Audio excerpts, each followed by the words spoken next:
Leo tulikuwa tunafanya ziara ya kukagua uendelezaji wa barabara katika halmashauri ya jiji la Dar es Salaam.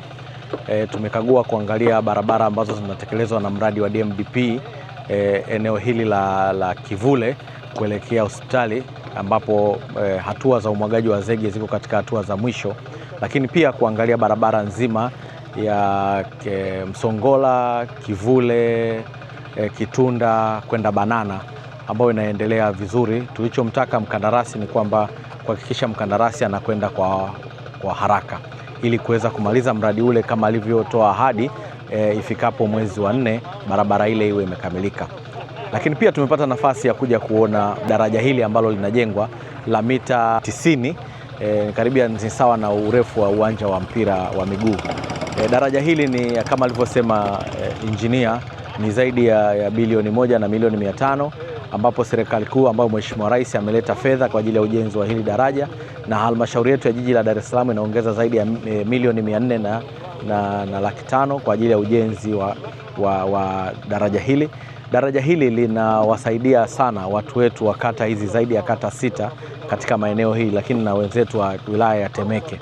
Daraja hili ni mkombozi mkubwa sana. Kama mtakumbuka, hapa tulishawahi kuja na mkuu wa mkoa, tulikuja kuja na waziri, lakini hata hivi karibuni mbunge wetu wa jimbo la Kivule alikuja kuona daraja hili, umuhimu wake mkubwa.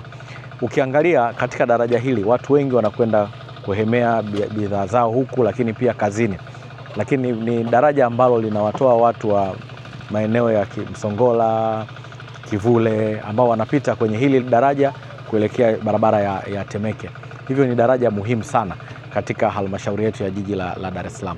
Lakini pia litakuwa ni daraja kubwa kuliko madaraja mengine yaliyojengwa kwa mawe. Ni daraja pekee ambalo limejengwa kwa mawe. Na daraja hili la mawe hili limeweza kuokoa zaidi ya milioni 500 kwa maelezo ya injinia, kwa sababu kwa zege lingegharimu zaidi ya bilioni 2, lakini kwa mawe linajenga kwa bilioni 1 na milioni 500. Hivyo naona wataalamu wetu, wahandisi wetu chini ya TARURA wamekuja na ubunifu mzuri ambao sisi kama serikali tunaendelea kuwaunga mkono.